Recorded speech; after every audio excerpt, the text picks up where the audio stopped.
Meanwhile, Republicans are feeling extremely confident about Donald Trump's prospects to win the presidency again.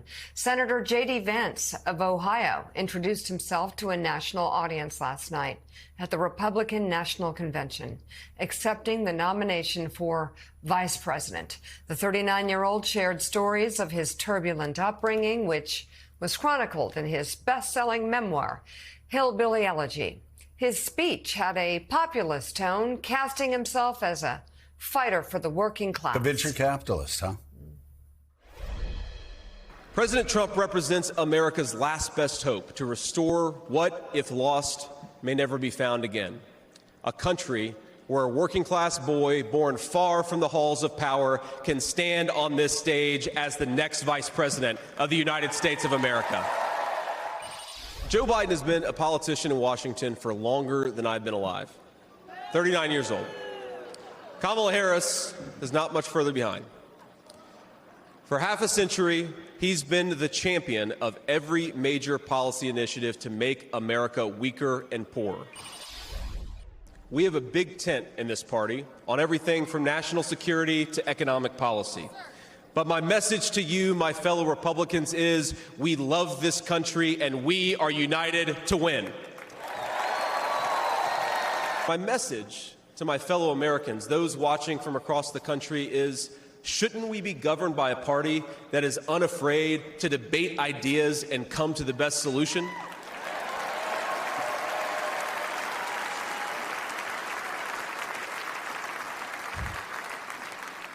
That's the Republican Party of the next 4 years, united in our love for this country and committed to free speech and the open exchange of ideas.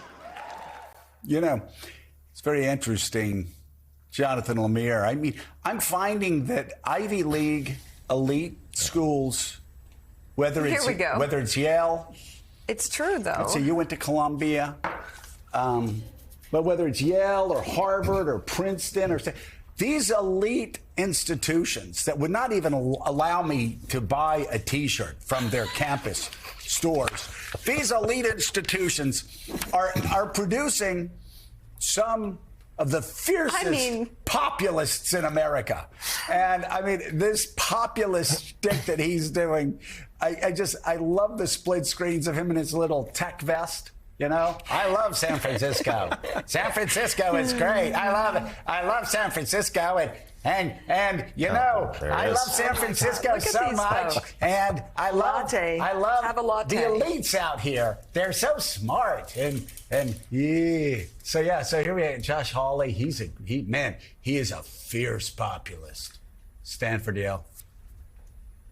Elise, Harvard. Ted, Harvard. Princeton.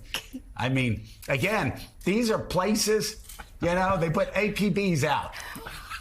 The Southern State School guy's coming. Lock up the campus store. No T-shirts for Joe. You get to wear a couple of T-shirts from Ivy League. Alabama. No. Alabama, the Harvard of the South. Damn straight, sister. Yeah, roll tide there, Joe. Roll tide. Make him wear a Dartmouth T-shirt. I also have an Old Miss T-shirt that I'm allowed to wear. I love Ole Miss, too. But anyway, this whole populist thing is crazy. And this whole we love America and nobody else loves.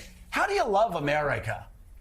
If you're always saying that it's terrible, how do you love America when you deny that we have the strongest economy in the world? How do you love America when you deny that we still have the greatest entrepreneurial engine in the world? How do you love America when you continue to tear down the strength of America's military, when you call them weak and woke, when in fact they're stronger relative to the rest of the world than any time since 1945? How do you love America when you keep talking about how terrible America is? That is the great enduring mystery I would love answered, and that is a great enduring mystery that I wish Democrats would actually ask Republican candidates. I think for J.D. Vance, his effort to sort of symbolize his transformation from venture capitalist to this version of himself was when he grew the beard. Like those old Shaw, he had no beard back then. Now he has the beard, and that's trying to symbolize his new political viewpoint. But you make a good point about this dark vision of America that we've heard from Republicans, when all the data doesn't really back that up. Yet we know there is sort of a post-COVID malaise here in the United States, other countries too. Inflation now cooling, but been too high. But by the numbers, America is as prosperous and successful as it's ever been in a lot of metrics. But yet, and that stands in stark contrast to the vision being painted, not just by Vance, but most notably Donald Trump. And that's why I do think maybe he'll stick to a script tonight and preach unity. We all know that won't last. His Truth Social suggests otherwise, that he will indeed go back to depicting America as apocalyptic. Thinking that resonates with his voters. We'll see if it does for the rest of the electorate. Hey there, MSNBC fans. I'm Luke Russert, and be sure to join me, Rachel Maddow, Jen Psaki, Lawrence O'Donnell, Steve Kornacki, Joy Reid, and many more September 7th in Brooklyn, MSNBC Live Democracy 2024. Click on the link for ticket information. We will see you there.